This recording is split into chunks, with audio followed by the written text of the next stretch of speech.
Hey guys, প্ৰথমে আপোনাক welcome কৰিছো জব এলাৰ্ট কি ইউটিউব চেনেলত। যদি আপুনি ক্লাছ 10 ITI পাস কৰিছে আৰু আপুনি গভৰ্ণমেন্ট জব কৰিম বুলি ভাবি আছে আৰু আপুনি জব বিচাৰি আছে তেতিয়াহলে এইটো ভিডিও আপোনাৰ কাৰণে। তো আহক দেৰি নকৰি আজিৰ ভিডিওটো আৰম্ভ কৰো।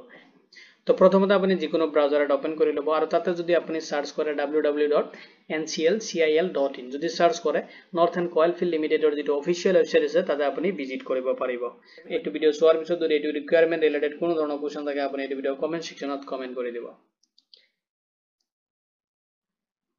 NCL Technician Recruitment 2025 ৰ কাৰণে নোটিফিকেশন আছে যত আপুনি অনলাইন এপ্লাই কৰিব লাগিব 200 ভ্যাকেন্সিৰ কাৰণে নোটিফিকেশন আহিছে। প্ৰথমতে আপুনি ৰিকুৱাৰমেন্ট ওভাৰভিউ খিনি চাই লওক। অৰ্গানাইজেচন নেম দি আছে নৰ্থ এণ্ড কয়েলফিল্ড লিমিটেডৰ পৰা ৰিকুৱাৰমেন্টৰ কাৰণে নোটিফিকেশন আহিছে যত আপোনাৰ পোষ্ট আছে টেকনিশিয়ানৰ কাৰণে। টোটাল ভ্যাকেন্সি আছে 200। জব যেটো টাইপস হয় এটো গভৰ্ণমেন্ট জবস হ'ব। আপুনি সৰকাৰি চাকৰি কৰিব পাৰিব। এটো ভ্যাকেন্সি কাৰণে এপ্লাই কৰোতে আপুনি এলিজিবিলিটি ক্ৰাইটেৰিয়া খিনি ফলো কৰিব লাগিব। হেখিনি ডিটেইলছ মই আপোনাক এই ভিডিওত প্ৰভাইড কৰিম। এপ্লিকেশন মোড দি আছে আপুনি অনলাইনত আপোনাৰ এপ্লিকেশনটো সাবমিট কৰিব লাগিব। অফিচিয়েল ওয়েবসাইটৰ লিংক মই আপোনাক এই ভিডিওৰ ডেসক্ৰিপচনতো প্ৰভাইড কৰি দিম। এতিয়া সব ভ্যাকেন্সি ডিটেইলছ খিনি যেটো আপোনাৰ পোষ্ট এণ্ড ভ্যাকেন্সিজ আৱাৰ ডিভাইড কৰি দি আছে ভ্যাকেন্সি খিনি। প্ৰথমতে চাই লওক টেকনিশিয়ানৰ কাৰণে পোষ্ট আছে যেটো আপোনাৰ ফিটাৰৰ কাৰণে আছে যত আপোনাৰ নাম্বাৰ অফ ভ্যাকেন্সি আছে 95। টেকনিশিয়ান ইলেক্ট্ৰিশিয়ানৰ কাৰণে ভ্যাকেন্সি আছে যত আপোনাৰ নাম্বাৰ অফ ভ্যাকেন্সি দি আছে 95। নেক্সট আপোনাৰ টেকনিশিয়ান ওয়েল্ডাৰৰ কাৰণে পোষ্ট আছে যত আপোনাৰ নাম্বাৰ অফ পোষ্ট আছে 10।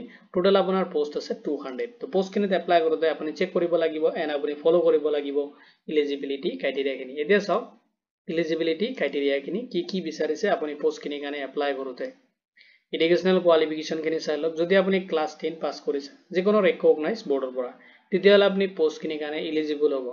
লগতে চাওক যদি আপুনি ITI সাৰ্টিফিকেট আছে বা ডিপ্লোমা কৰিছে তেনেকুৱা ৰিলেভেন্ট ট্ৰেড ৰিলেটেড তেতিয়াহলে আপুনি পোষ্ট খিনিৰ কাৰণে এলিজিবল হ'ব এণ্ড আপুনি এপ্লাই কৰিব পাৰিব।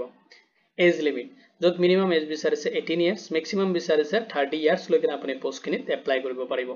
এজ ৰিলেক্সেশন খিনি এপ্লিকেবল হ'ব এজ পাৰ দা গভৰ্ণমেন্ট যেটো ৰুলছ এণ্ড নৰ্মছ সেইটো হিচাপত আপুনি পাব। যদি আপুনি SC বা ST ক্যান্ডিডেট হয় তেতিয়াহলে আপুনি 5 ইয়াৰ্সৰ কাৰণে এজ ৰিলেক্সেশন ৰিসিভ কৰিব। যদি আপুনি OBC ক্যান্ডিডেট হয় তেতিয়াহলে আপুনি 3 ইয়াৰ্সৰ কাৰণে এজ ৰিলেক্সেশন পাব। যদি আপুনি PWBD ক্যান্ডিডেট হয় তেতিয়াহলে আপুনি 10 ইয়াৰ্সৰ কাৰণে এজ ৰিলেক্সেশন ৰিসিভ কৰিব।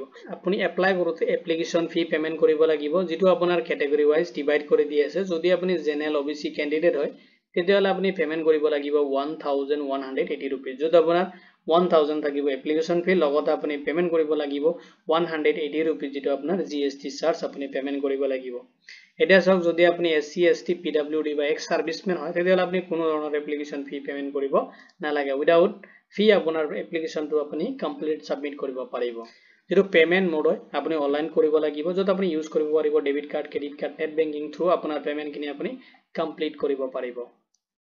এতিয়া চাওক সিলেকশন প্ৰসেস।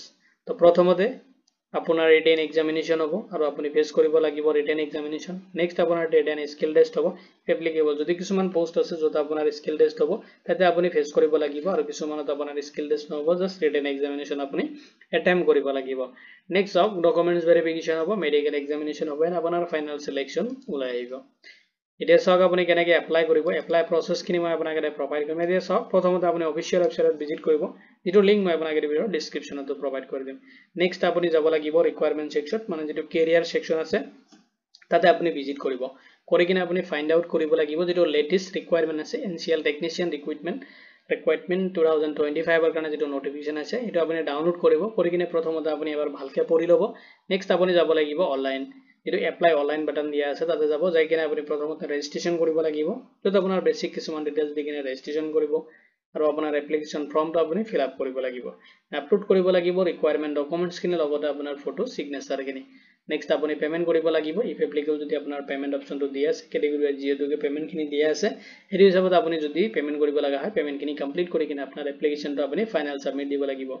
আৰু ফাইনাল সাবমিট দিয়াৰ পিছত এজ এ ফিউচাৰ ৰেফাৰেন্সৰ কাৰণে আপোনাৰ যেটো এপ্লিকেশন একনলেজমেন্ট ৰিসিভড হয় এটো আপুনি প্ৰিন্ট আউট আপোনাৰ তাতে ৰাখি থব। এতিয়া চাওক এপ্লাই কৰোতে ইম্পৰ্টেন্ট ডকুমেন্টস খিনি কি ডকুমেন্টস আপোনাৰ ৰিকোয়াৰ হ'ব যাতে আপোনাৰ এপ্লিকেশনটো কোনো পধ্যে ৰিজেক্ট নহয়। তাৰ কাৰণে আপুনি চাওক ক্লাছ 10 ৰ মাৰ্কশিট এণ্ড সাৰ্টিফিকেট আপোনাৰ তাত থাকা হ'ব লাগিব। নেক্সট আপোনাৰ যদি ITI কোৰ্স কৰিছে তাৰ সাৰ্টিফিকেট এণ্ড ডিপ্লোমা আপোনাৰ তাত থাকা হ'ব লাগিব যদি কৰিছে তেতিয়া তাৰ পিছত আপোনাৰ যদি কাষ্ট সাৰ্টিফিকেট এপ্লিকেবল যদি আপোনাৰ আছে লাগিব। যদি আপুনি PWBD ক্যান্ডিডেট হয় তেতিয়াহলে আপোনাৰ যেটো সাৰ্টিফিকেট হয় এইটো সাৰ্টিফিকেট আপোনাৰ তাত থাকা হ'ব লাগিব। নেক্সট আপোনাৰ পাসপোৰ্ট সাইজ ফটোগ্ৰাফ লাগিব।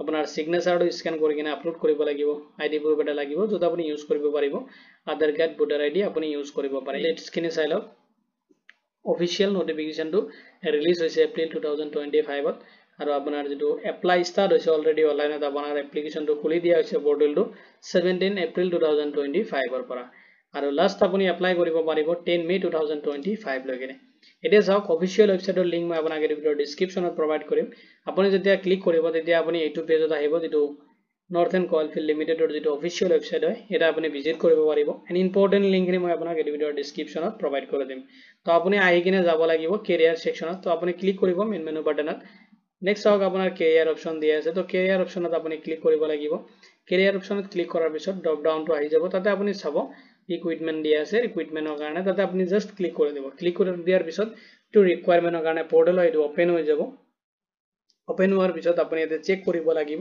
বাকি ডিটেইলছ কিনি এতিয়া সব যেতিয়া পোৰ্টেলটো ওপেন হৈ যাব আপুনি ৰিকোয়াৰমেন্ট ডিটেইলছ কিনি এতে চেক কৰিব পাৰিব কমপ্লিট ৰিকোয়াৰমেন্ট ডিটেইলছ এতে দিয়া আছে তো ৰিসেন্টলি যেটো ৰিকোয়াৰমেন্ট অলৰেডি আহিছে এটো আপুনি চেক কৰিব পাৰিব এন্ড চেক কৰি কিনে আপুনি এপ্লাই কৰিব পাৰিব যেটো ৰিকোয়াৰমেন্টৰ কাৰণে নোটিফিকেশনটো মই আপোনাক এই ভিডিঅৰ ডেসক্ৰিপচনত প্ৰভাইড কৰি দিম আপুনি তাৰ পৰা ডাউনলোড কৰি কিনে এবাৰ চেক কৰিব কৰি কিনে আপুনি পোৰ্টেলত আহি কিনে জাস্ট এপ্লাই কৰিব তো এটো ৰিকোয়াৰমেন্ট ৰিলেটেড যদি কোনো ধৰণৰ কোৱেশ্চন থাকে আপুনি এই ভিডিঅৰ কমেন্ট সেকশনত কমেন্ট কৰি দিব ভিডিঅটো চোৱাৰ বাবে ধন্যবাদ দেকিনে মই আজিৰ ভিডিঅ ইমানতে সামৰিছো